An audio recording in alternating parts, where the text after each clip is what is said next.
you're back on. Okay, where are we? That's my first music lesson. Yes. Hugo died in 1975. He had heart failure.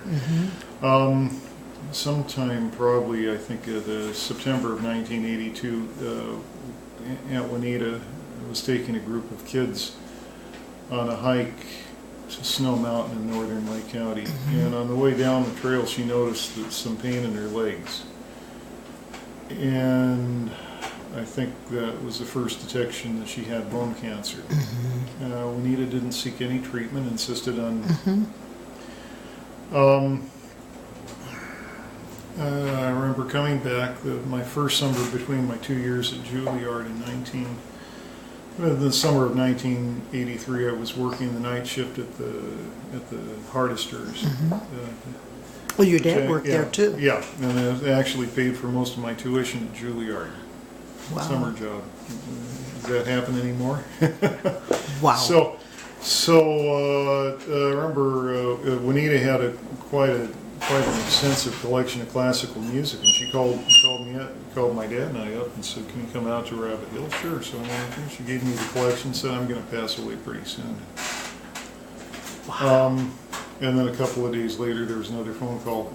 Can I come out and stay here in the room in the guest room in the garage? And so we took care of Steve for the summer. And if you look at the Land Trust website, I've tried to contact them.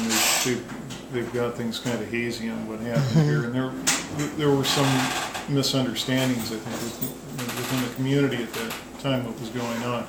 Juanita didn't want any treatment. We had a doctor come out. We got her pain medicine, and she really insisted on just going being peacefully. natural.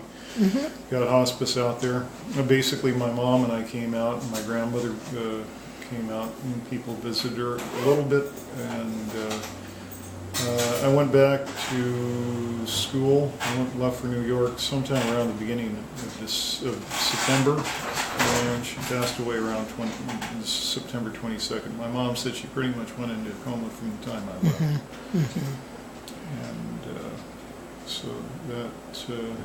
I remembered seeing her. She took care of, I think she planted daffodils by the tennis courts. Oh, okay, and so yeah. she used to take care of different plots in town. I remember seeing She took care of things in front of the post office. She did the landscaping there, and I know that.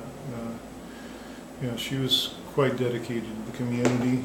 I've got a newspaper article in the Times Star. This is their newspaper article on the sightings, the observers. Things, wildlife that they saw in Rabbit Hill. Right.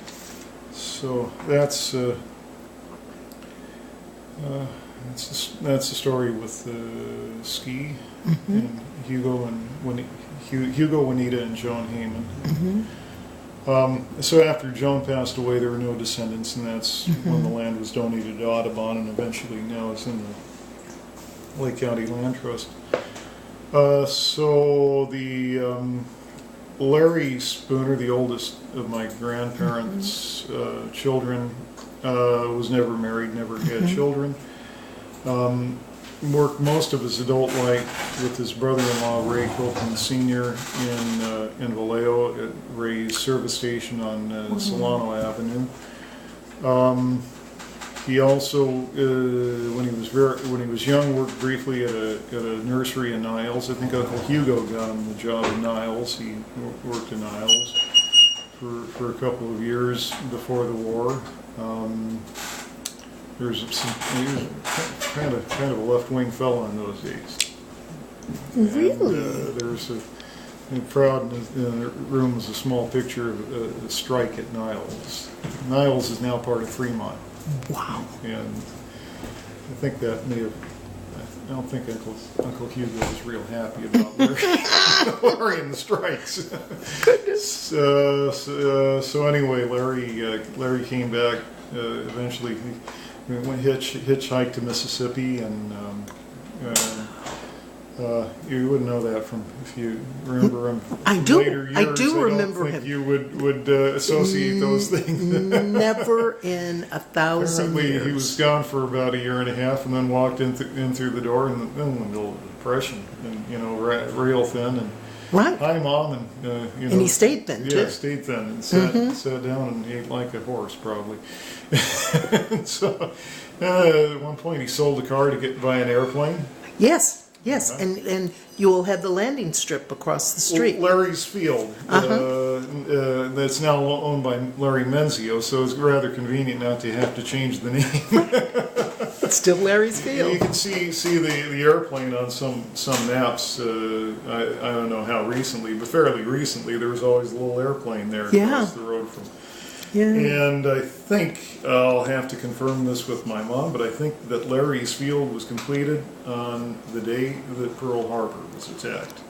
Wow. In memory, it was they finished the runway. They walked up. They came into the house, and Got on the the radio news. was Pearl Harbor attack. Wow. So we've got a date on that, Wow. in 1941.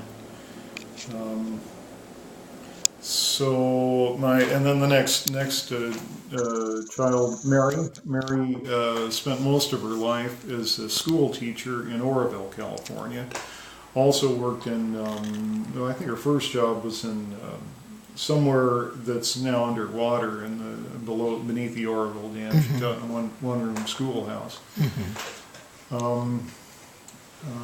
And she also taught briefly in Antioch during World War II. Okay. And then came back to Oroville. Spent most of her teaching career, I think, well over 20 years, as mostly a first grade teacher.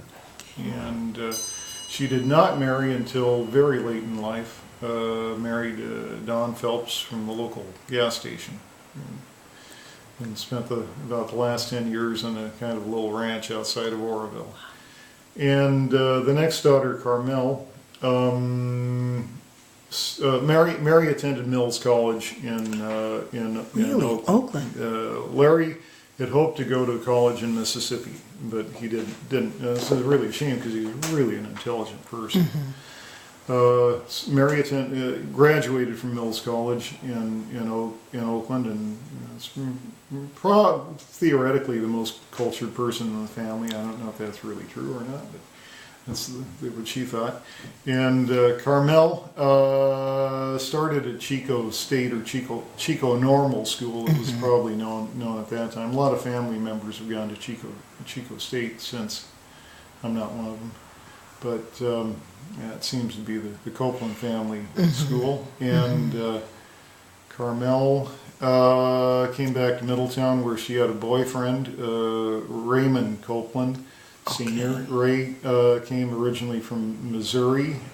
His family was moving to Colorado, I believe, and sometime in the early Depression, and he basically stayed on the train and ended up in Santa Barbara. And, Wow. lived by his own wits and ended up at the Oat Hill Mine around the beginning of the war.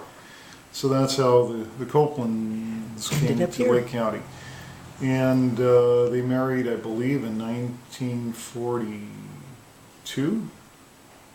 During the war, Ray got work as a welder in Vallejo at the Mare Island Shipyard, avoided service. Okay. Larry, my oldest uncle, was in the Army Air Corps. Okay. As was my father and his older brother, who I mentioned in a few minutes here. Larry flew bombing missions over Austria and Germany in World War II. He was stationed I believe it was on the Adriatic coast, the east coast of Italy. Wow. And Okay. Hang on.